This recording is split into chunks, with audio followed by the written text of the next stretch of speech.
Silakan.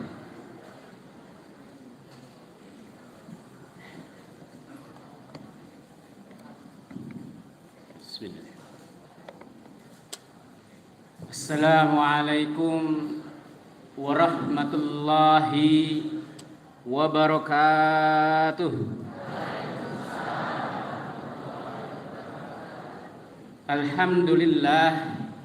Alhamdulillahis samad lam yalid wa lam yulad wa lam yakul lahu kufuwan ahad. Asyhadu an la ilaha illallah wahdahu la syarika lah wa asyhadu anna Muhammadan abduhu wa rasuluh alladzi la nabiyya ba'dah. Allahumma salli ala Muhammad wa ala alihi wa sahbihi ajma'in. Faqala Allah ta'ala fil Qur'anil Karim, a'udzu billahi minasy syaithanir rajim. Ya ayyuhalladzina amanu taqullaha haqqa tuqatih wa la tamutunna illa wa antum muslimun. Fa ya ibadallah usikum wa iyaya bitaqwallah la'allakum turhamun. Ma'asyiral muslimin rahimakumullah, ibu dan bapak yang dirahmati serta pimpinan Muhammadiyah daerah Kota Surakarta, dan juga yang terhormat pimpinan pusat Ayahanda Bapak Dr. Andes Haji Dahlan Rais, dan juga Bapak Rektor Profesor Dr. Sofyan Anip. Insyaallah semuanya yang hadir pada kesempatan ini, semuanya semoga senantiasa dicintai dan diberkahi oleh Allah Subhanahu wa Ta'ala. Marilah pada kesempatan pagi ini yang penuh dengan keceriaan dan kebahagiaan, kita senantiasa bersyukur kepada Allah Subhanahu wa Ta'ala yang telah begitu banyak melimpahkan kenikmatan kepada kita semuanya, baik nikmat iman, nikmat Islam, dan juga nikmat hidup dan kehidupan ini. Setiap tarikan napas dan hembusan napas yang kita lakukan, mulai kita tidur lalu bangun dari tidur, kemudian beraktivitas di pagi hari sampai sore hari, lalu kemudian kita istirahat kembali di malam harinya, tentu ini semuanya merupakan karunia dari Allah Subhanahu wa Ta'ala yang kadang-kadang kita lalai untuk mensyukurinya.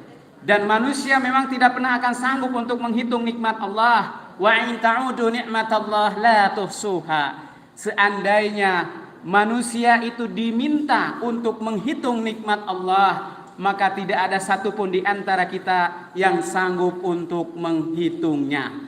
Maka segala karunia, kenikmatan baik yang terlihat ataupun tidak terlihat, yang terasa ataupun tidak terasa, sejatinya datangnya dari Allah Subhanahu wa Ta'ala, sebagaimana Allah katakan, wa ma bikum min ni'matin faminallah. Segala karunia yang kalian rasakan, yang datang kepada kalian, kepada Allah Subhanahu wa Ta'ala, maka sesungguhnya datangnya dari Allah Subhanahu wa Ta'ala.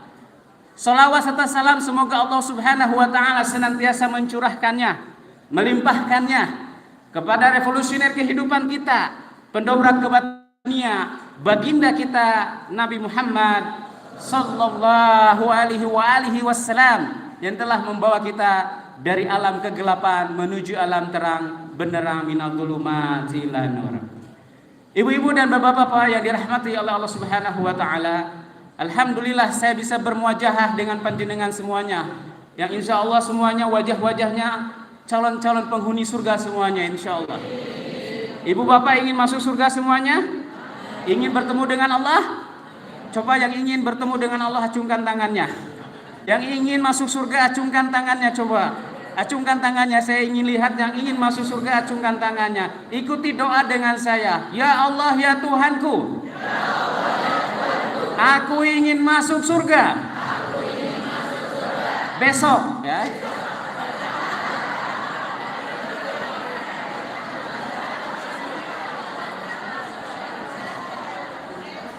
Besok. Sudah siap Ibu? Sudah siap? Sudah siap Bapak? Siap? Ya, alhamdulillah. Saya ikhlas panjenengan duluan ya. Saya ikhlas panjenengan duluan, saya juga ikhlas kalau saya belakangan. Ibu dan bapak yang dirahmati oleh Allah Subhanahu wa taala, bahwa semua di antara kita sebagai hamba Allah Subhanahu wa taala telah menjadikan Al-Qur'an itu sebagai pedoman di dalam kehidupan kita. Maka tentu orang-orang yang beriman akan senantiasa menjadikan Al-Quran itu sebagai guidance, sebagai petunjuk di dalam kehidupan kita. Sebagaimana Allah katakan dalam firman-Nya surah Al-Isra ayat 9. Inna hadzal Qur'an lillati hiya aqwam. Sesungguhnya Quran ini jalan yang amat lurus. Dan wa yubasyirul ladzina ya'maluna shalihat. Dan Al-Quran itu memberikan kabar gembira bagi orang-orang yang beramal soleh. Jadi orang-orang yang beramal soleh itu tentu semuanya muaranya adalah patokannya ke Al-Quran. Dan Al-Quran itu sebagai petunjuk bagi orang-orang yang ingin mendapatkan kebahagiaan. Panjenengan ingin bahagia atau ingin sukses? Pilih mana? Sukses dulu atau bahagia dulu, ibu bapak? Sukses dulu atau bahagia dulu? Sukses dulu atau bahagia dulu? Kalau ibu sukses dulu. Kalau bapak-bapak bahagia dulu. Kenapa? Pertanda bapak-bapak itu lebih banyak ditekan oleh istrinya daripada karena ingin dapat bahagia dulu. Maka Allah katakan di dalam firman-Nya, ibu bapak, ada dua kelompok yang berdoa kepada Allah Subhanahu wa taala di dalam surah Al-Baqarah ayat 200 sekian. Wa minan nasi may yaqulu rabbana atina fid dunya wa ma lahu fil akhirati min khalaq. Ada di antara manusia yang ketika berdoa kepada Allah itu hanya berbicara menginginkan dunia saja. Dia di akhirat tidak akan mendapatkan apa-apa. Maka ketika ditanya pilih mana, sukses dulu atau bahagia dulu? Sukses dulu. Bahagia dulu atau sukses dulu, ibu bapak? Sukses dulu atau bahagia dulu?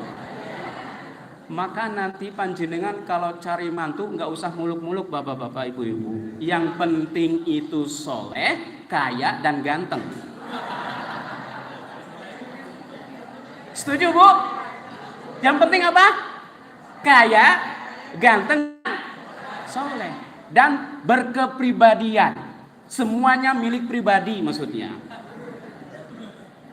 Jadi ada di antara manusia Allah menyebutkan wa minan nasi may yaqulu rabbana atina fid dunya wa ma lahu fil akhirati min khalaq. Ada di kebanyakan manusia yang ketika dia berkomunikasi, bermunajat, berdoa kepada Allah hanya menginginkan dunia saja. Maka orang tersebut di akhirat tidak akan mendapatkan apa-apa. Maka tentu orang yang demikian tidak menjadikan Al-Quran sebagai way of life di dalam kehidupannya. Orang yang tidak menjadikan Quran sebagai way of life, sebagai jalan kehidupan di dunia itu, maka orientasi yang ada di dunia hanya semata dunia yang dipikirkan. Kalau sudah demikian kata Nabi Muhammad sallallahu alaihi wasallam, ad-dunya mal'unatun wa mal'unun ma fiha illa dzikrullah. Dunia itu seisinya terlaknat kecuali orang-orang yang mengisi dunia dengan diiringi zikir kepada Allah Subhanahu wa taala. Maka pantaslah kemudian Indonesia ini, orang menyebut negeri Konoha, ya, diberikan calon pemimpin yang baik, ya, tentu, dan akhirnya calon pemimpin terbaik itu tidak terpilih. Maka kata Ibnu Khaldun mengatakan, an-nasu ala dini mulukihim. rakyat itu bergantung agama rajanya. Jika agama rajanya baik, jika akhlak rajanya baik, maka rakyatnya pun rakyatnya pun ikut baik. Rakyat baik karena rajanya baik. Rajanya baik, maka rakyat pun ikut baik. Oleh sebab itu, ibu dan bapak yang dirahmati oleh Allah Subhanahu wa taala, manakala seseorang itu orientasinya semata-mata karena dunia, maka kata Nabi tadi, ad-dunya mal'unatun wa mal'unun ma fiha illa dzikrullah. Dunia itu seisinya terlaknat kecuali bagi mereka-mereka yang mengisi dunia ini dengan zikir kepada Allah Subhanahu wa taala, maka dunia ini tidak akan menjadi terlaknat. Orang-orang yang mengisi hidupnya dengan zikir, dengan mengingat Allah Subhanahu wa taala, mereka-mereka yang berpedoman, berpatokan dalam kehidupannya dengan Quran, maka ketika dia bekerja senantiasa dihubungkan, dinisbahkan kepada Allah Subhanahu wa taala, bekerjanya karena Allah Subhanahu wa taala. Ketika mau keluar rumah, dia berdoa. Apa Bu doa keluar rumah? Bismika Allahumma ahya. Apa? Doanya apa Bu? Bismillah tawakkaltu. Siapa tahu doanya Bismika Allahumma ahya, tidur nanti nabrak kan begitu. Ya, berdoa. Sehingga panjenengan kita semuanya ketika keluar rumah dalam rangka untuk bekerja, dalam rangka pergi thalabul ilmi, semuanya diniatkan karena Allah Subhanahu wa taala. Dunia menjadi tidak terlaknat bagi mereka-mereka yang mengisi kehidupan dunia dengan zikir kepada Allah Subhanahu wa taala. Di dalam Islam itu semua diatur dari A sampai Z. Maka kalau ada orang mengatakan jangan bawa-bawa politik ke agama, jangan bawa-bawa agama ke politik, berarti dia kurang piknik terhadap ajaran agama. Sebab Islam tidak bisa dipisahkan. Islam tidak bisa dipisahkan dari kehidupan kita. Panjenengan mau ke kamar mandi, ada doanya kamar mandi apa? Allahumma lakasumtu, apa doanya? Ada doanya. Allahumma inni a'udzubika minal. Ada seorang anak TK ditanya oleh gurunya, "Nak, coba doa mau tidur." Apa doa mau tidur? Anaknya kemudian dengan tegas melafalkan karena bapaknya, ibunya senantiasa berdoa, "Allahumma jadibna syaitan." Wah, ini orang tuanya salah mengajarkannya.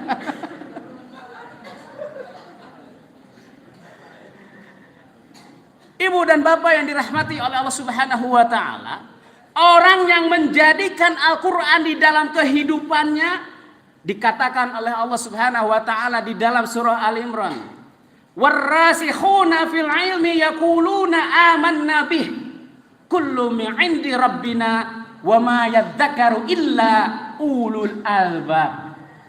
Orang-orang yang berpengetahuan, orang-orang yang berpendidikan, yaquluna amanna bih, mereka berkata, mereka berdoa, kami beriman kepada Allah Subhanahu wa taala. Wa ma yadzakaru illa ulul albab. Tidak ada yang sanggup untuk mengingat kecuali ulul albab, orang-orang yang menggunakan akalnya. Siapa mereka ulul albab? Ulul albab itu adalah alladzina yadhkurunallaha qiyaman wa qu'udan wa 'ala junubihim wa yatafakkaruna fi khalqis samawati wal ardh. Rabbana ma khalaqta hadza batila subhanaka faqina adzabannar. Ulul albab itu adalah mereka-mereka yang senantiasa berzikir dikala dia berdiri, dikala dia duduk, bahkan dikala dia berbaring pun dia ingat Allah Subhanahu wa ta'ala. Maka ketika berpergian dia berdoa, ketika naik kendaraan dia berdoa, ketika naik tangga dia berdoa, ketika menuruni tangga dia berdoa. Ada semua diatur di dalam Islam. Doa menaiki tangga apa, Bu?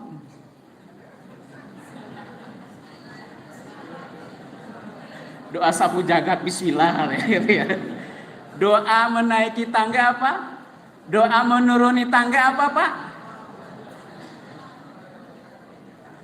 Kata Nabi Muhammad sallallahu alaihi wasallam, "Kunna idza su'adna fakabarna wa idza nazalna fasabahna." Kami itu kalau menaiki tangga senantiasa membaca Allahu Akbar, Allahu Akbar. Panjenengan naik motor, naik mobil, nanjak, ucapkan Allahu Akbar, Allahu Akbar, Allahu Akbar. Ya, dijawab oleh penumpang di belakangnya, Sami Allahu liman hamidah.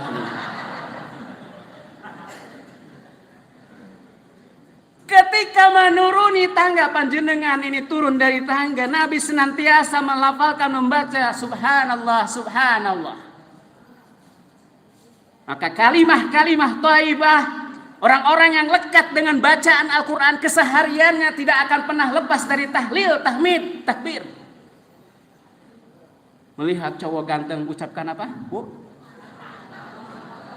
Subhanallah. Melihat cowok jelek ucapkan Astagfirullahaladzim.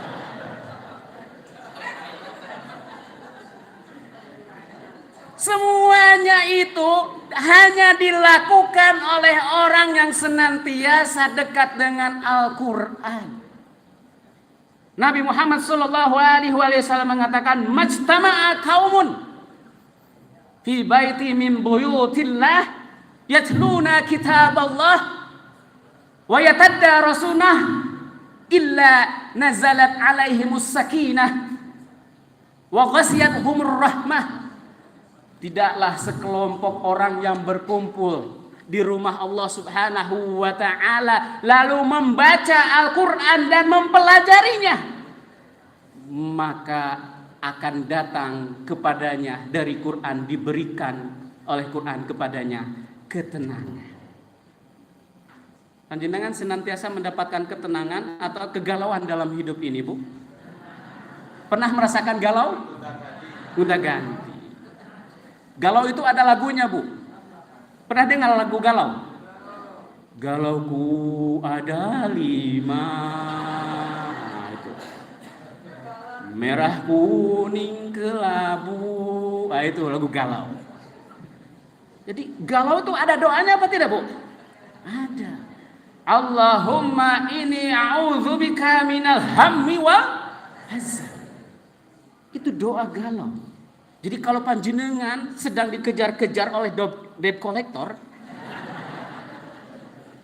galau, maka tempat persembunyian yang paling aman katanya di masjid.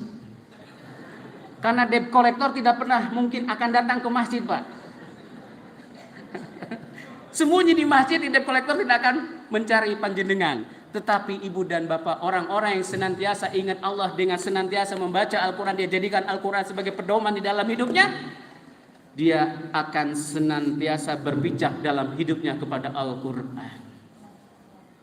Maka oleh karena itu Allah katakan tadi di dalam surah Al-Baqarah ayat 200, "Wa minan nasi may yaqulu rabbana atina fid dunya wa ma lahu fil akhirati min khalaq." Orang-orang yang hanya meminta urusan dunia itu adalah mereka-mereka yang menandakan dirinya sedang tidak bahagia. Imam Al-Ghazali rahimahullah mengatakan ada 4 elemen kebahagiaan. Pertama, elemen yang pertama adalah ma'rifatun nafs, mengenal diri mereka sendiri, mengenal dirinya. Banyak orang yang belum mengenal siapa dirinya sehingga tidak tahu mau kemana dan untuk apa hidup itu.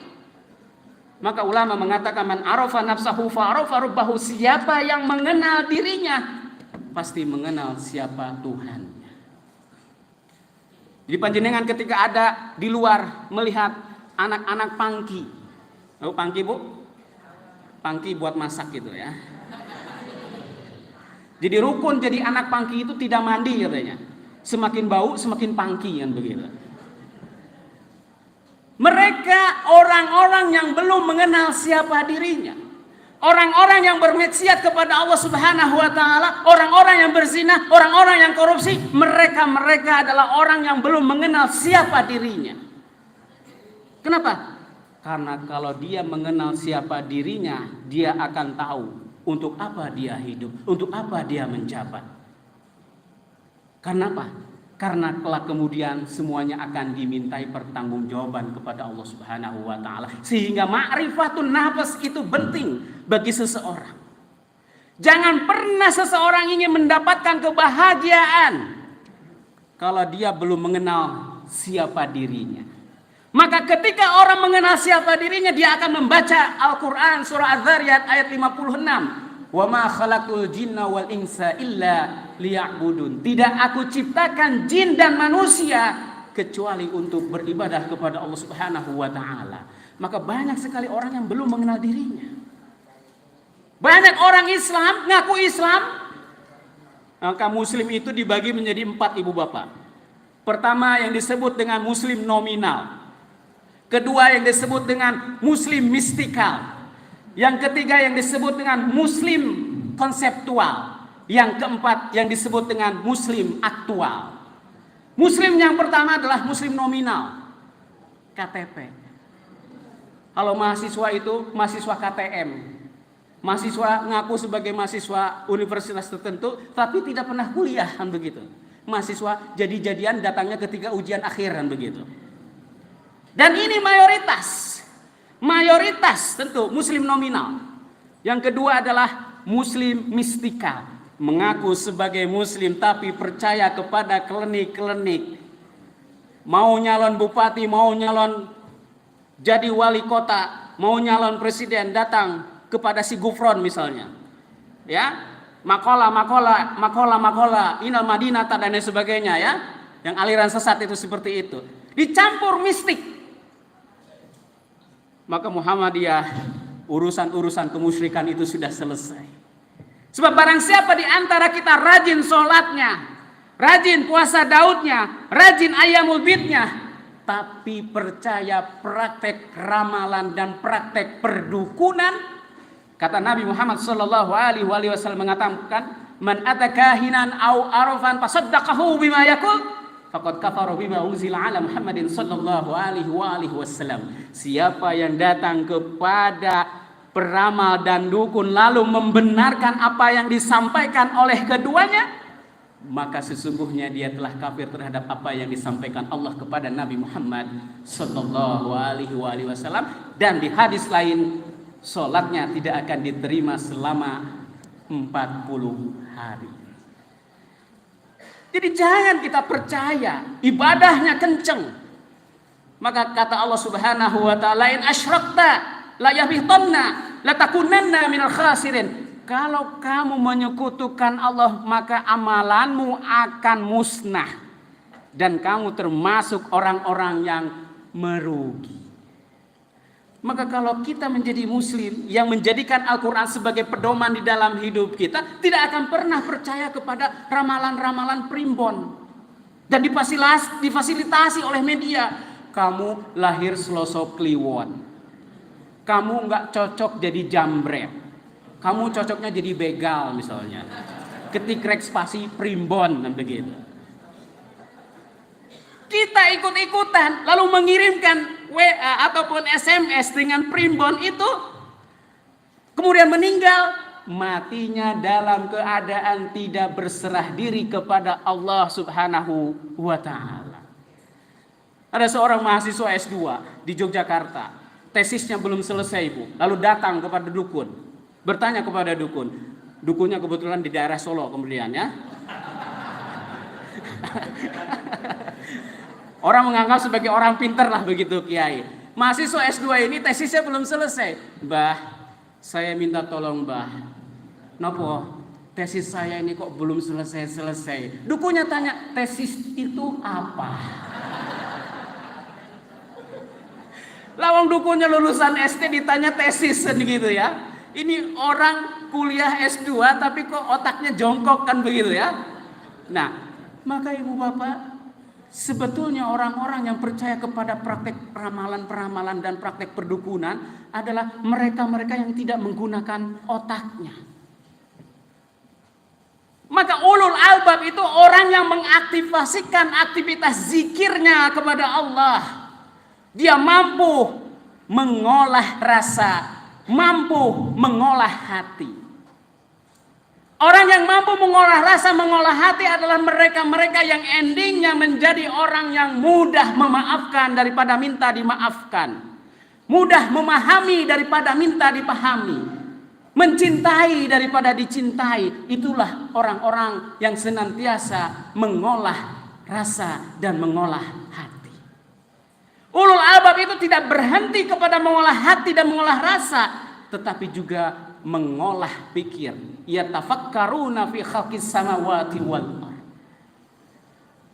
Maka Allah memuji kepada orang-orang yang senantiasa menggunakan akalnya, menggunakan pikirannya. Dengan bahasa Allah, wa inna fi dzalika laayatin liqaumi yaqilun, liqaumi yatafakkarun, liqaumi ya'malun. Yang demikian itu terdapat tanda-tanda kekuasaan, tanda-tanda kebesaran bagi orang-orang yang berakal, bagi orang-orang yang menggunakan pikirannya, bagi orang-orang yang mengetahui. Sementara bagi orang-orang yang tidak menggunakan akalnya, Allah selalu mengatakan dengan bahasa afala ta'qilun, afala tatadabbarun, afala ta'lamun.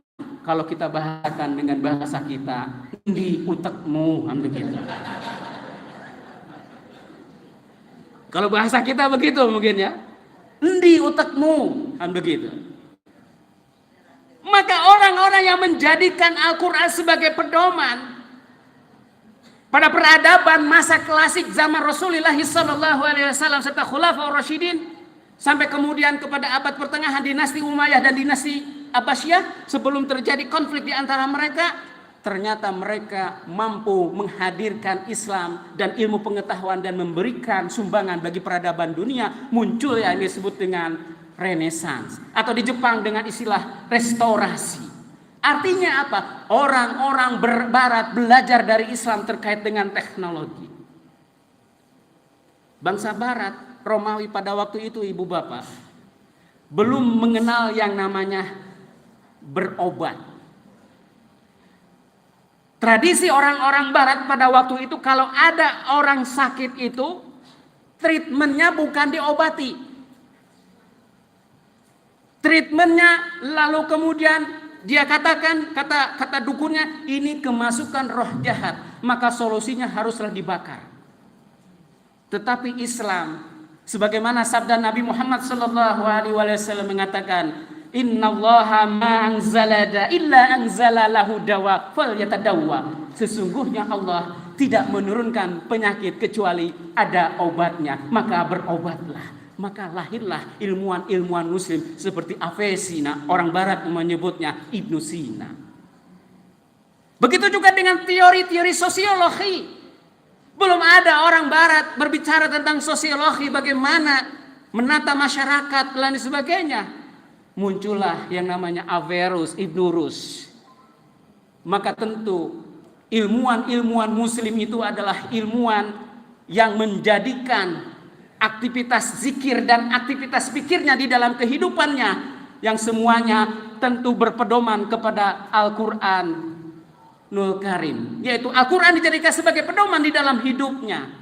Pertanyaannya adalah, mampukah kita meneladani apa yang sudah diberikan oleh ilmuwan-ilmuwan muslim sebelumnya?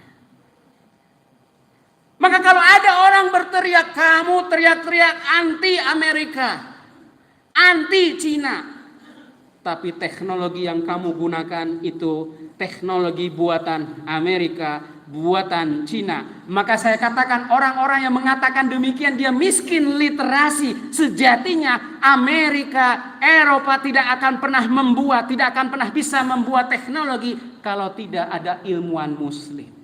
Siapa ilmuwan muslim? Ilmuwan muslim yang bisa menelurkan, menghasilkan teknologi seperti sekarang, yaitu Al-Khwarizmi dengan menciptakan angka 0. Tanpa angka 0 tidak akan mungkin ada pesawat. Tanpa angka 0 tidak mungkin ada yang namanya teknologi laptop. Tanpa angka 0 tidak mungkin ada yang disebut dengan artificial intelligence, AI.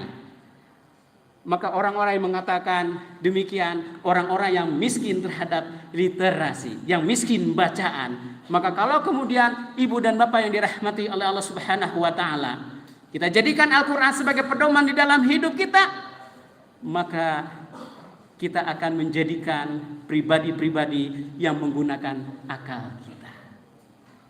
Di dalam diri manusia ini terdapat 3 elemen. Elemen yang pertama adalah akal. Apa ibu bapak yang membedakan manusia dengan binatang? Akal. Akal yang membedakan manusia dengan binatang. Manusia diberikan akal, tetapi apa yang telah Allah berikan kepada manusia berupa akal tidak digunakan oleh manusia. Perilaku yang dilakukan oleh manusia tidak dilakukan oleh binatang. Contoh, kaum LGBT. Apa itu LGBT Bapak, Bu? LGBT, lu gua butuh transport katanya. Pada hewan, Bapak, saya tanya kepada panjenengan, ada tidak kucing betina suka sama kucing betina? Ada. Ada tidak kuda jantan suka sama kuda jantan? Tidak ada. Atau ada tidak anjing bencong? Tapi pada manusia ada apa tidak? Ulaika kal an'am balhum adall. Mereka laksana binatang, bahkan lebih sesat daripada binatang. Kenapa? Punya akal tapi tidak digunakan. Kenapa mereka melakukan tindakan demikian? Tadi pertama, belum mengenal siapa dirinya. Maka orang-orang yang bermaksiat kepada Allah Subhanahu wa taala, mereka-mereka yang jauh dari Allah, belum mengenal siapa dirinya, sehingga perilakunya tidak sesuai dengan apa yang diperintahkan oleh Allah Subhanahu wa taala. Jadi ibu, kalau ada seorang suami bermaksiat, berzina, lalu kemudian selingkuh, berarti suaminya belum mengenal siapa dirinya. Suami itu titipan, betul Bu? Betul apa tidak? Anak titipan bukan? Suami titipan bukan? Betul? Betul? Kalau titipan, kalau diambil orang berarti nggak apa-apa ya. Kan titipan. Maka orang-orang yang belum mengenal siapa dirinya, dia tidak akan hidupnya terarah. Karena hidupnya tidak terarah, kata Syekh Abdul Qadir Al-Jailani di dalam kitabnya Nasahihul Ibad, itu mengatakan ada seseorang yang rajulun la lisana lahu wa la qalba lahu wa huwal 'asyul 'abi. Ada seorang yang dia tidak punya lisan, dia tidak punya hati, yang kerjaannya bermaksiat terus. Kenapa? Karena tidak mengenal siapa dirinya. Saya selalu bertanya kepada para mahasiswa terkait dengan pergaulan bebas. Apa hukumnya pacaran? Apa hukumnya pacaran? Mereka menjawab haram, ada yang menjawab halam katanya. Halam berarti subhat kan begitu. Ya, abu-abu. Pacaran itu halal apa haram? Haram katanya. Saya bilang haram bagi yang tidak punya kan begitu. Tidak ada ceritanya orang bermaksiat kepada Allah Subhanahu wa taala ingat Allah. Nabi mengatakan la yazni zani hina yazni wa huwa mu'minun wa la yasriku sariku hina yasriku wa huwa mu'minun. Tidaklah dikatakan sedang beriman kepada Allah manakala dia berzina. Artinya orang berzina itu sedang tidak ingat kepada Allah, sedang hilang ingatannya kepada Allah Subhanahu wa taala. Maka tidak ada ceritanya pacaran itu Islami. Pak, saya itu kalau pacaran itu Islami. Gimana pacaran Islami itu? Sebelum saya pacaran, saya selalu melafalkan basmalah bersama-sama. Mari kita awali dengan Bismillahirrahmanirrahim. Kalau orang lain ngapel malam minggu, saya malam Jumat, Pak. Kenapa? Supaya malaikat berbaik sangka kepada saya. Paling mereka mau baca surah Al-Kahfi atau surah Yasin. Orang lain itu kalau boncengan motor seperti naik pohon kelapa, rapat banget. Istawu, rapatkan dan begitu. Kalau saya pakai hijab, pakai penghalang, pakai triplek di belakangnya. Orang lain ngapel di remang-remang, kalau saya ngapel di seputaran masjid katanya begitu ya, di lapangan halaman masjid. Orang lain kalau pacaran tidak mengakhiri dengan doa. Kalau saya selalu mengakhiri, mari kita akhiri pacaran kita dengan doa kafaratul majlis.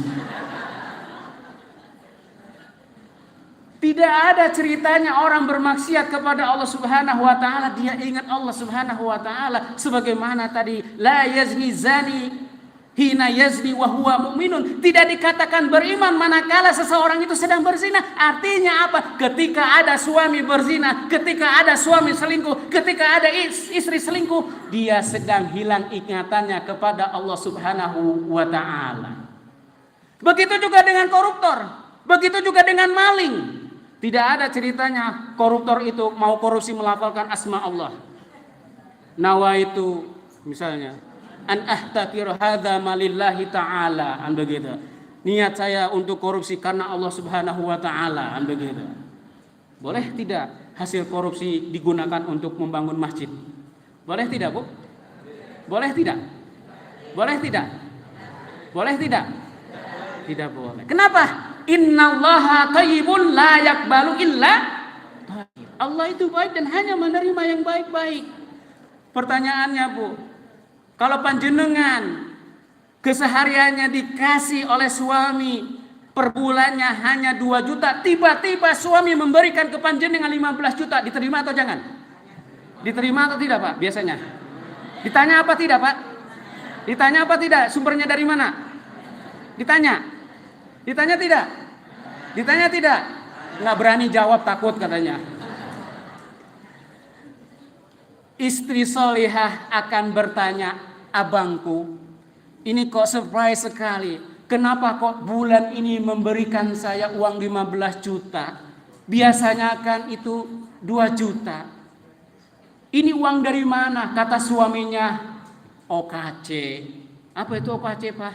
Ojo kokean cocot katanya.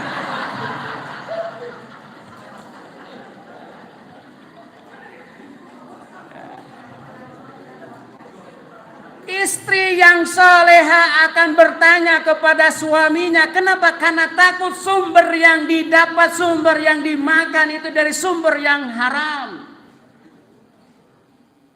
Nabi mengatakan apa nama? La tazalu qadaman abdin yaumal qiyamah hatta yus'ala an arbah. Tidak akan bergeser kaki seorang hamba sampai ditanya akan 4 hal. Apa yang pertama? An umrihi fima afnahu. Umurnya digunakan untuk apa? Lalu kemudian yang ketiga, an malihi min ainak tasabahu, dari mana didapatkan dan bagaimana memanfaatkannya. Semuanya akan dimintai pertanggungjawaban kepada Allah Subhanahu wa taala. Maka sebaik-baiknya istri adalah istri yang qanaah atas pemberian suaminya. Tahu Bu qanaah? Ada filmnya di Indosiar itu, Detektif Qanaah, begitu. Tonton itu, rame filmnya. Istri yang qanaah itu melihat harta ke bawah, melihat suaminya beribadah, melihat suaminya soleh, dia bangga. Kenapa? Karena melihat dalam hal ibadah, dalam menuntut ilmu senantiasa lihat ke atas. Ungdur ila man huwa asfala minkum wa la tandur ila man huwa fawqakum. Lihatlah kepada orang yang berada di bawah kalian, jangan lihat kepada orang yang ada di atas kalian. Urusan harta lihat ke bawah. Alhamdulillah saya punya rumah tipe 21 RSSSSSSSSS. Rumah sangat sederhana, susah sekali selonjoran, sesak sekali sekeliling sampah. Jauh lebih bersyukur ketimbang tunawisma. Tunawisma harus jauh lebih bersyukur ketimbang orang-orang yang memang gara-gara kemudian tidak punya rumah, dia tidak bisa menikmati kehidupannya. Orang yang menggunakan kendaraan motor tahun 70 misalnya, harus jauh lebih bersyukur ketimbang orang yang pakai sepeda ontel. Orang yang pakai sepeda ontel harus jauh lebih bersyukur ketimbang orang yang jalan kaki. Maka tidak heran kalau ada mahasiswa pada angkatan saya naik motor tahun 70. Motornya dituntun, Pak, karena apa? Usia motornya lebih tua daripada dirinya, segan naiknya, begitu ya, kemana-mana gitu ya, seperti itu. Oleh karena itu, ibu dan bapak yang dirahmati oleh Allah Subhanahu wa taala, maka sekali lagi orang yang mengenal siapa dirinya, dia akan senantiasa hidupnya tertata. Karena langkah berikutnya, kata Imam Al-Ghazali rahimahullah, setelah ma'rifatun nafas, yaitu dia akan mengenal siapa Tuhannya, ma'rifatullah, mengenal Allah Subhanahu wa ta'ala. Orang-orang yang yang tidak mengenal Allah Subhanahu wa taala, hidupnya akan terombang-ambing, akan mudah disesatkan dan akan mudah mengikuti aliran-aliran sesat. Di Muhammadiyah itu kan macam-macam, Pak ya, Ustaz. Ada Munu, Muhammadiyah rasa NU. Ada Mursal, Muhammadiyah rasa Salafi. Ada Mules katanya, Muhammadiyah liberal dan sekuler. Ya, ada Mulas, Muhammadiyah orang jelas katanya. Ada Mulen, apa itu, Muhammadiyah tulen kan begitu ya. Nah, ini insya Allah semuanya Muhammadiyah tulen. Ibu bapak yang dirahmati oleh Allah Subhanahu wa taala. Jadi ma'rifatullah ini penting. Ya. Wa man arada an dzikri fa inna lahu ma'isyatan dongka. Siapa yang berpaling dari ingatanku, maka kehidupannya akan sempit. Wa nahsyuruhu yaumal qiyamati a'ma. Akan kami kumpulkan itu orang-orang yang hilang ingatannya kepada Allah di yaumul qiyamah dalam keadaan buta, dalam keadaan tidak tahu mengenal kebenaran, dalam keadaan tidak bahagia. Maka ibu dan bapak yang dirahmati oleh Allah Subhanahu wa taala, ma'rifatullah ini penting bagi kita semuanya. Orang-orang yang ma'rifatullah, mengenal Allah Subhanahu wa taala di dalam kehidupannya, hidupnya akan senantiasa mendapatkan ketenangan, kedamaian di dalam aktivitas kesehariannya. Maka Quran menjadikan sebagaimana tadi Nabi Muhammad SAW mengatakan, tidaklah berkumpul suatu kaum, suatu kelompok, yatluna kitab Allah, mereka membaca Al-Quran, wa yatadarasunahu, dan kemudian mempelajarinya, illa nazalat alaihimus sakinah, kecuali mereka akan diberikan ketenangan, diberikan rahmat dari Allah Subhanahu wa taala. Ibu bapak, ketenangan itu sangat mahal harganya. Ketenangan yang didapat oleh seseorang melalui ma'rifatullah tidak semuanya akan didapatkan oleh kita semuanya. Kenapa? Karena tentu ketenangan itu hanya bisa didapatkan bagi mereka-mereka yang mengenal Allah Subhanahu wa taala. Ketika seseorang mengenal Allah Subhanahu wa taala, dia jadikan Al-Qur'an sebagai pedoman di dalam hidupnya, lalu dia senantiasa membaca Al-Qur'an. Selain dia membaca, dia memahami. Selain dia memahami Al-Qur'an, dia juga melaksanakan isi Al-Qur'an. Membaca itu alat untuk memahami, memahami itu alat untuk melaksanakan isi Al-Qur'an. Ibu bapak, mengajarkan Al-Quran kepada anak-anak TK dengan mengajarkan Al-Quran kepada mahasiswa, susah mana ibu bapak kira-kira? Susah mana? Mahasiswa atau TK? Mahasiswa. Saya mengajarkan huruf hijaiyah kepada mahasiswa butuh waktu 1 bulan. Mengajarkan huruf hijaiyah kepada anak TK 1 minggu selesai. Karena saking jengkelnya mengajarkan Al-Quran, mengajarkan huruf hijaiyah kepada para mahasiswa, susah juga. Kenapa? Karena mahasiswa itu sudah terkontaminasi pikirannya, sudah terkontaminasi dengan file-file cabulisme, mesumisme, kan begitu. Jadi agak susah untuk menerima apa yang diajarkan oleh ustadznya, oleh kiainya, ketika kemudian ustadznya, gurunya membaca ataupun mengajarkan Al-Quran. Diajarkan dari huruf, dari alif sampai kemudian berkali-kali dia tidak bisa. Akhirnya saya kemudian tuntun kepada mereka, ayah ikuti saya membaca huruf hijaiyah. Mim fatah ma, ta fatah ta, mim domahmu. Saking jengkelnya, apa? Mim fatah ma, ta fatah ta, mim domahmu. Mim domahmu apa bacanya? Matamu, kan begitu ya. Saking jengkelnya nggak masuk kan begitu ya. Saya ajarkan ke mahasiswa ya. Karena saking jengkelnya.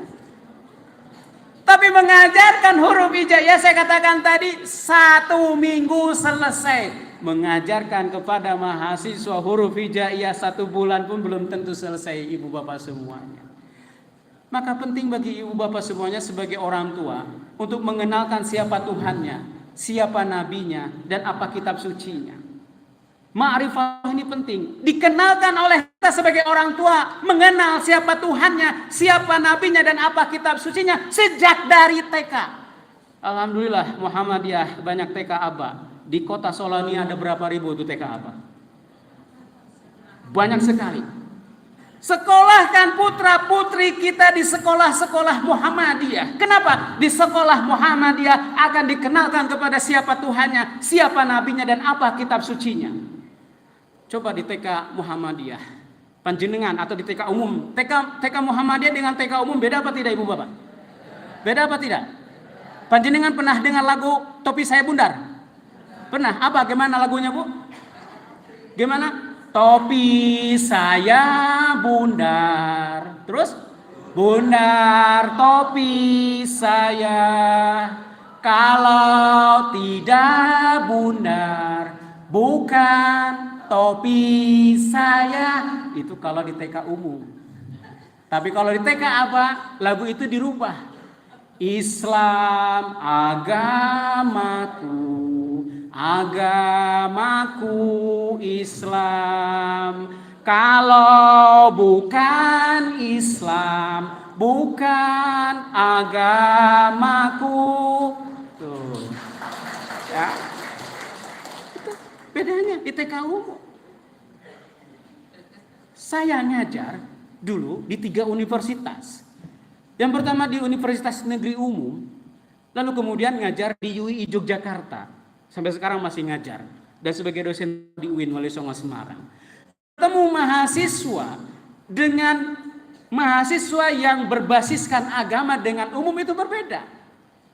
Bertemu dengan mahasiswa yang umum, yang apalagi dia tidak paham agama, bertemu dengan saya ucapannya apa? Selamat pagi Pak, selamat siang Pak.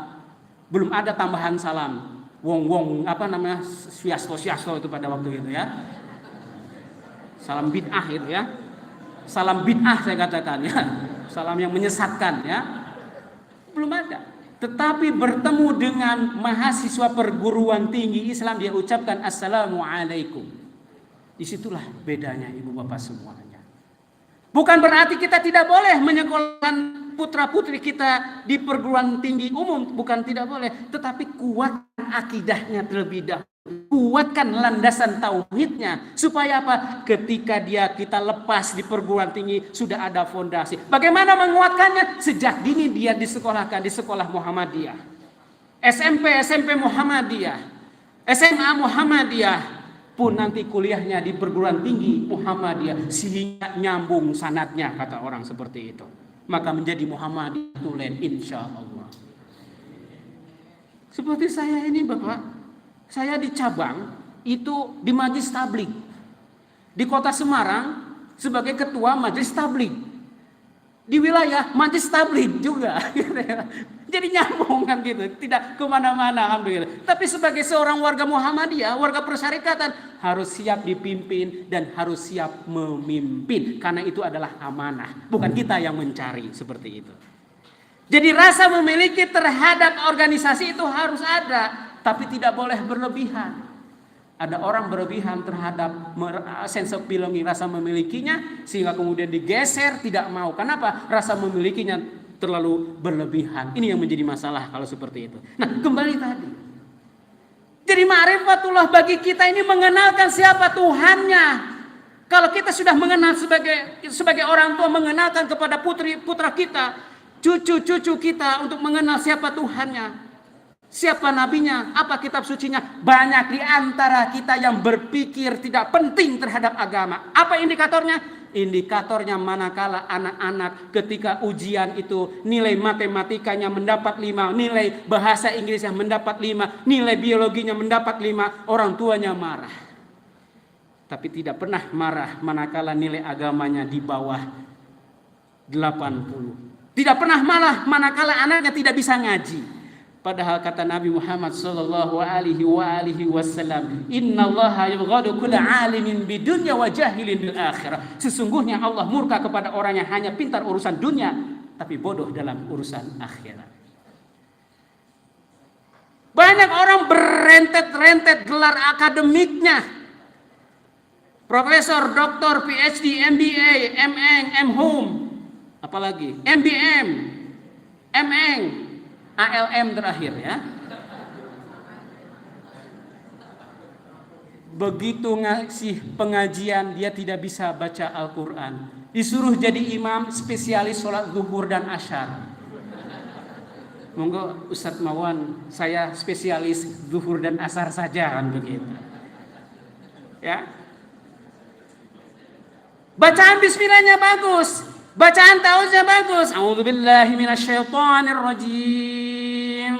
Bismillahirrahmanirrahim. Baca alif lam mim.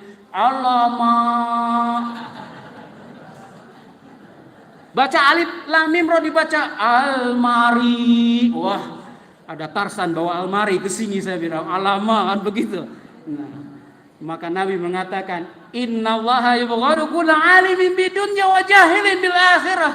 Sesungguhnya Allah murka terhadap orang yang hanya pandai urusan dunia tapi bodoh di dalam urusan akhirat. Maka kita harus menjadikan sejarah masa lalu pada abad klasik dan juga abad pertengahan munculnya ilmuwan-ilmuwan muslim oleh sebab karena dia berpedoman kepada Al-Quran dan Al-Hadis. Orang-orang yang berpedoman kepada Al-Quran dan Al-Hadis, As-Sunnah Al-Maqbulah, hidupnya tidak akan pernah terlena dan tidak akan pernah terlunta-lunta. Tapi mereka yang tidak berpedoman kepada Al-Quran dan As-Sunnah mudah sekali untuk ikut aliran-aliran sesat dan tidak punya pendirian di dalam hidupnya. Seperti Idul Adha kemarin, ada pimpinan Muhammadiyah di sebuah daerah dan dia malah masuk tarjih. Ya, ketika Idul Adha sudah diputuskan oleh pimpinan pusat hari Senin, dia malah ikut hari Ahad. Gimana sampean ini, saya bilang nggak memberikan contoh. Ada di majlis tarjih kok tidak memberikan contoh untuk mengikuti dan patuh terhadap pimpinan pusat yang sudah diputuskan. Apa sampean meragukan apa yang dilakukan oleh pimpinan pusat Muhammadiyah yang di dalamnya orang-orang hebat?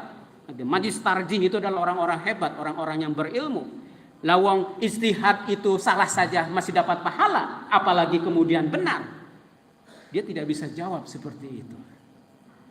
Oleh sebab itu ibu dan bapak yang dirahmati oleh Allah Subhanahu wa taala, jadi penting bagi kita semuanya. May yuridillahu bihi khairan yufaqihu fiddin. Barang siapa yang ingin dikehendaki Allah kebaikan, pahami agama. Pahami agama. Saya di Yogyakarta ada orang, dia tukang mabok, tukang zina, lantas tobat. Lalu minta belajar Al-Quran dari nol. Saya ajarkan dengan telaten. Telaten itu daerah Jawa Tengah ya Bu ya.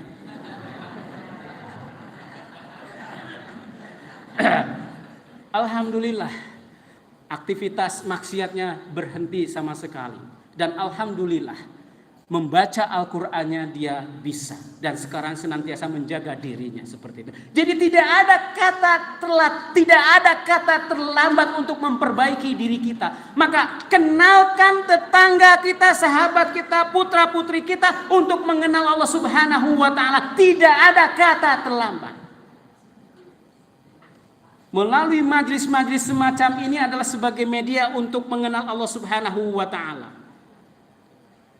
Kata Nabi, "Idza marartum bi riyadil jannah farta'u." Apabila kamu melewati riyadul jannah, kalau para sahabat bertanya, "Wa ma riyadul jannah?" Apa itu riyadul jannah?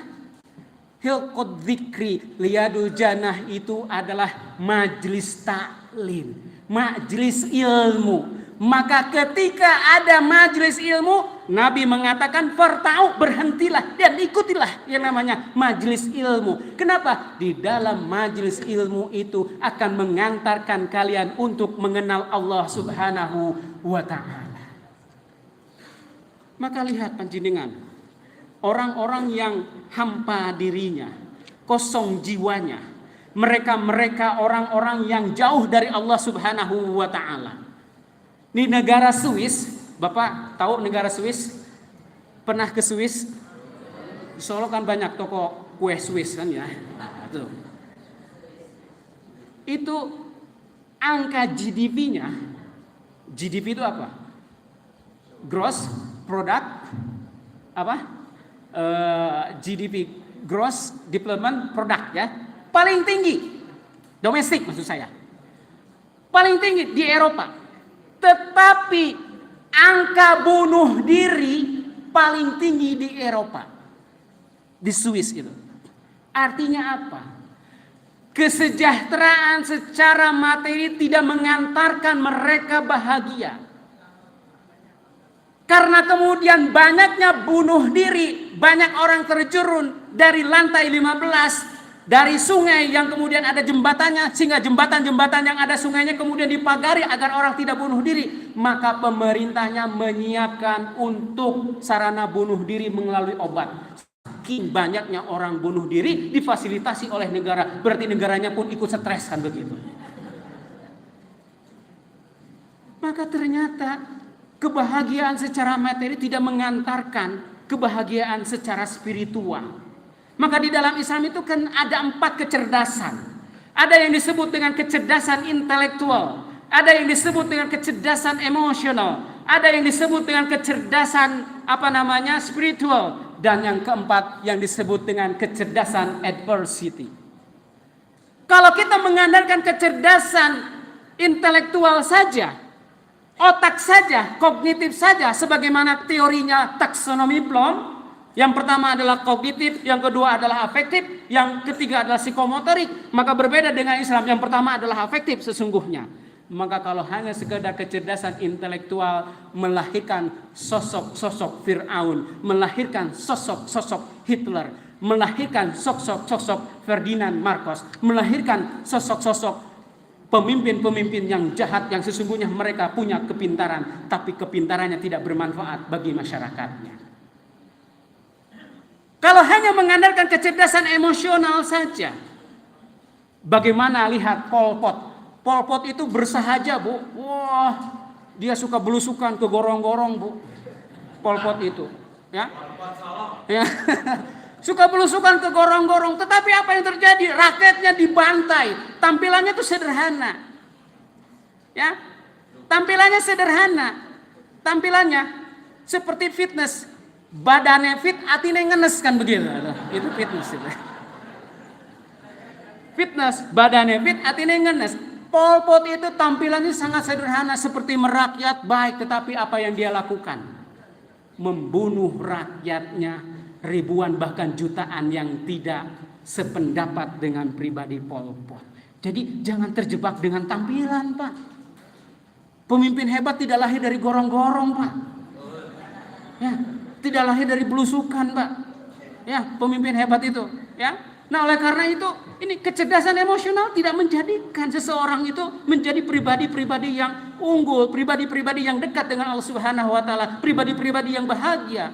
Pun yang ketiga adalah kecerdasan spiritual.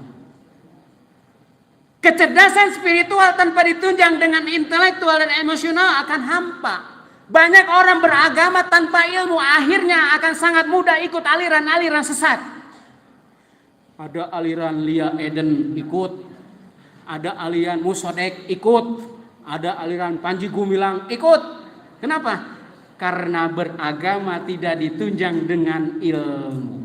Maka ulama mengatakan al-ilmu imamul amal wal amalu tabi'uhu. Ilmu itu imamnya amal, dan amallah yang kemudian mengikutinya. Maka orang beriman tanpa ilmu akan sangat berbahaya. Akan sangat mudah mewahabi-wahabikan orang lain. Akan sangat mudah mensubhat-subhatkan ustadz di luar kelompoknya. Akan sangat mudah membawa wilayah istihadi kepada wilayah usuliyah. Akan sangat mudah menjadi orang-orang yang ketika jadi ustadz-ustadznya literalis, tekstualis, memahami agama, sehingga akan sangat mudah menjudge orang lain salah, orang lain ahlul bid'ah, orang lain ahlus sesat dan lain sebagainya, tanpa berdasarkan kepada data, fakta, dan logika. Maka beragama itu haruslah berdasarkan 3 hal: data, fakta, dan logika. Apa datanya? Datanya adalah dalil nakli dan dalil akli. Apa itu dalil nakli? Dalil nakli itu adalah Al-Quran was sunnah al-maqbulah. Dalil aklinya apa? Ayat-ayat kauniyah, ayat-ayat alam semesta yang menjadikan diri kita ketika melihat ayat-ayat alam semesta ini semakin dekat dengan Allah Subhanahu wa taala. Kita baca ayat semesta sebagaimana terjadinya kasus yang terjadi, orang-orang yang mengutamakan kehidupan dunia yang akhirnya kemudian diporak-porandakan oleh Allah Subhanahu wa taala. Sebagaimana Nabi Muhammad sallallahu alaihi wasallam mengatakan, "Man kanati dunya hammahu faraqallahu alaihi amrahu wa ja'ala faqrahu min baini ainaihi." Siapa yang orientasinya hanya semata-mata dunia, Allah akan porak-porandakan segala urusannya dan akan Allah jadikan kefakirannya berada di dua kelupuk matanya. Ini ayat kauniyah. Contohnya siapa? Panjenengan kenal kasus Sambo? Kenal Sambo? Ferdi Sambo kenal? Sekalipun dia tidak kenal kita ya. Bagaimana seorang Ferdi Sambo itu luar biasa dikawal, punya ajudan yang sangat hebat, tetapi Allah punya skenario. Justru yang membuka aib dirinya itu bukan orang-orang yang tidak suka pada dirinya, tetapi melalui teman sendirinya, melalui anak buahnya. Itulah skenario Allah. Dan ini adalah bagian dari ayat-ayat Allah Subhanahu wa taala. Wa ma karallah wallahu khairul makirin. Mereka boleh jadi membuat rekayasa, tetapi Allah lah yang maha hebat dalam membuat rekayasa. Ibu dan bapak yang dirahmati oleh Allah Subhanahu wa taala. Jam berapa? Mohon maaf ini. Sampun? Ini baru pembukaan padahal.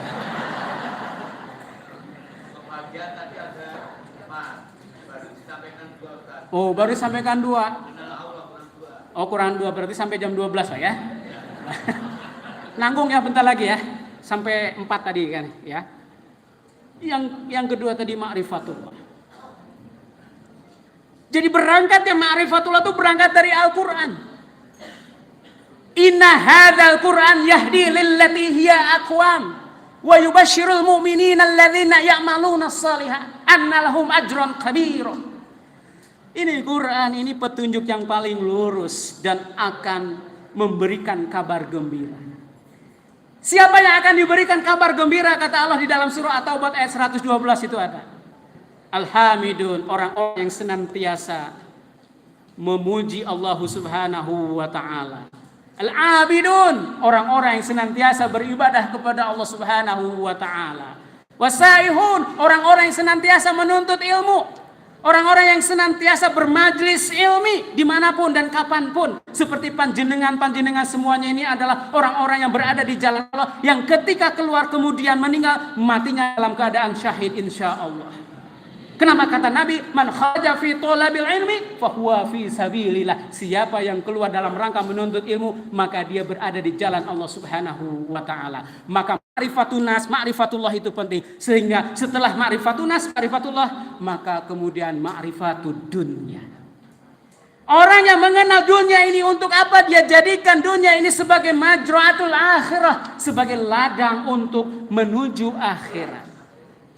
Tetapi orang-orang yang belum mengenal siapa dirinya, belum mengenal siapa Tuhannya, dia jadikan dunia ini semata-mata untuk cari kepuasan pribadi, kepuasan nafsunya. Maka kata Nabi Muhammad SAW, orang-orang yang hidup di dunia karena Allah Subhanahu wa taala, dia menjadi orang yang cerdas. Siapa orang yang cerdas itu? Al-kaisu man dana nafsahu wa amila liman ba'dal maut. Orang yang cerdas itu, orang yang pintar itu adalah orang yang mempersiapkan kehidupan dunia untuk menuju akhirat. Sementara orang yang bodoh adalah manittaba'a hawahu, nafsahu hawa. Orang yang mengikuti hawa nafsunya. Wa tamanna, dan hanya berangan-angan saja ingin masuk surga, tapi berangan-angan saja, tidak pernah melaksanakan perintah Allah Subhanahu wa taala. Kenapa? Karena urusannya hanya semata-mata dunia saja. Tetapi orang yang mengisi kehidupan dunia, lantas kemudian dunia ini diisi dengan berzikir kepada Allah Subhanahu wa taala, maka dunia sebagaimana kata Nabi tadi tidak akan menjadikan dunia itu terlanat. Kenapa? Karena dunia diisi dengan cara apa? zikir kepada Allah Subhanahu wa taala. Dunya ma'unatun wa mal'unun ma fiha illa dzikrullah. Dunia itu seisinya terlaknat kecuali orang yang mengisi kehidupan dunia ini dengan zikir kepada Allah Subhanahu wa taala. Apapun yang kita inginkan Allah berikan. Kalau panjenengan menginginkan apapun yang yang kita inginkan, Allah berikan kepada kita. Tetapi ada orang yang diberikan oleh Allah, kalaupun dia jauh dari Allah Subhanahu wa taala dan Allah berikan semuanya, itu sesungguhnya dalam rangka istidraj. Istidraj, apakah dengan Allah berikan kepada dia semakin ingat Allah atau justru semakin kafir kepada Allah Subhanahu wa taala? Maka itulah yang disebut dengan istidraj. Maka jangan kemudian kita berburuk sangka kepada Allah Subhanahu wa taala. Kenapa? Kan sudah diperingati ya. 5 menit lagi ya. Ana inda abdi dzonni. Sesungguhnya aku ini bergantung prasangka hambanya. Jadi kalau panjenengan itu berdoa kepada Allah Subhanahu wa taala, yakin doanya akan diijabah. Tetapi ketika panjenengan berdoa kepada Allah, lantas buruk sangka kepada Allah, doa saya tidak diterima, buruk sangka, maka Allah pun akan berburuk sangka kepada kita. Maka ada 3 kelompok orang berdoa, ibu bapak. Pertama, ada orang yang berdoa mengadukan hambanya kepada orang lain. Ada orang berdoa mengadukan Tuhannya kepada orang lain. Ada orang berdoa mengadukan dirinya kepada Tuhannya. Ada orang berdoa mengadukan hambanya kepada orang lain. Ya, dia kemudian bercerita, dia adukan kemudian mengadukan orang lain kepada Allah Subhanahu wa taala. Ya Allah, ya Tuhanku, saya punya tetangga yang zalim. Kutuklah dia jadi hewan, misalnya begitu. Mendoakan sesuatu yang tidak baik kepada temannya, kepada tetangganya. Kenapa? Karena pernah disakiti. Tentu bagi seorang muslim yang baik, kita senantiasa berdoa kepada Allah dengan doa-doa yang baik agar Allah berikan hidayah kepada teman tetangga kita yang menyakiti diri kita. Kenapa? Karena kelak kemudian orang yang menyakiti dirinya kelak kemudian akan menjadi sahabat kita. Maka kata Nabi Muhammad SAW, ahbib habibaka haunama asa ayakuna baghidaka yaumama wa abghadik haunama asa ayakuna habibaka yaumama. Cintailah seseorang itu sewajarnya saja, karena boleh jadi orang yang kamu cintai suatu saat akan kamu benci. Dan bencilah seseorang itu sewajarnya saja, karena boleh jadi orang yang kamu benci suatu saat akan kamu cintai. Maka ketika kita berhadapan dengan orang yang tidak kita sukai, jangan mendoakan sesuatu yang tidak baik. Berdoalah yang baik-baik saja kepada Allah Subhanahu wa taala. Kemudian ada orang yang berdoa mengadukan Tuhannya kepada hambanya. Bagaimana saya senantiasa sholat tahajud setiap hari. Puasa sunnah ayyamul bid juga saya laksanakan. Senin Kamis saya laksanakan. Puasa Daud saya laksanakan. Ba'diyah qobliyah saya laksanakan. Sholat 5 waktu saya di masjid. Tetapi kok Allah masih menjadikan saya miskin terus. Dan miskinnya pun miskin permanen. Miskin permanen kan begitu. Ingat ibu bapak, kalau sudah demikian kita sudah berburuk sangka kepada Allah Subhanahu wa taala. Asa an takrahu syai'a wa huwa khairul lakum. Wa asa an tuhibbu syai'a wa huwa syarrul lakum. Boleh jadi menurut kita ini baik atau jelek, tapi belum tentu menurut Allah itu jelek. Boleh jadi menurut kita ini baik, belum tentu menurut Allah itu baik. Maka Allah itu akan mengijabah doa kita sesuai dengan kebutuhan, bukan sesuai dengan keinginan. Maka ketika keinginannya banyak, kita minta A sampai Z, tetapi Allah akan mengijabah kita sesuai dengan kebutuhan yang kita miliki. Allah berikan ijabah kepada kita. Jadi kalau kita menjadi hamba Allah Subhanahu wa taala yang kesehariannya, yang mengenal dirinya, yang mengenal siapa Tuhannya, mengenal dunia dan juga mengenal akhirat, bahwa semuanya ini akan bermuara kepada Allah Subhanahu wa taala dan muaranya berpedoman kepada Al-Qur'anul Karim dan As-Sunnah, insyaallah kita akan senantiasa menjadi pribadi-pribadi yang lurus, pribadi-pribadi yang mengarah kepada generasi ulul albab, dan mudah-mudahan di antara jamaah dan semua di antara kita menjadi penerus-penerus ulul albab yang menggunakan akalnya dalam rangka menjadi hamba Allah Subhanahu wa taala yang senantiasa mengabdikan dirinya kepada Allah Subhanahu wa taala. Demikian yang bisa disampaikan. Mudah-mudahan bermanfaat dan mudah-mudahan Allah Subhanahu wa taala senantiasa memberkahi kita semuanya, dan mudah-mudahan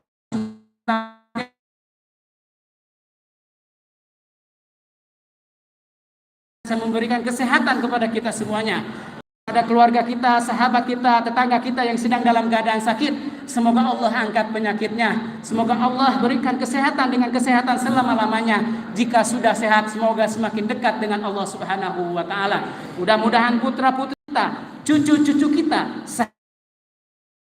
menjadi putra-putri soleh dan soleha. Enteng jodoh bagi yang belum menikah, yang belum punya jodoh. Enteng jodoh bagi yang belum punya jodoh. Enteng jodoh bagi yang belum punya jodoh. Bagi yang sudah punya jodoh cukup satu saja. Demikian yang bisa disampaikan. Kurang lebihnya mohon dimaafkan. Nun wal qalam wa ma yasturun, nasrun minallah wa fathun qarib. Billahi taufiq wal hidayah. Assalamualaikum warahmatullahi wabarakatuh. Demikian tausiah oleh Ustaz Dr. Humaydi, Magister Agama. Mari kita beri aplaus kepada Ustaz Ira.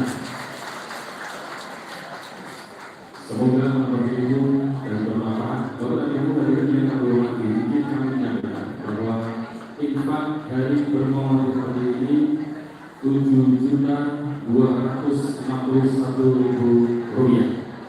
Alhamdulillahirabbil alamin.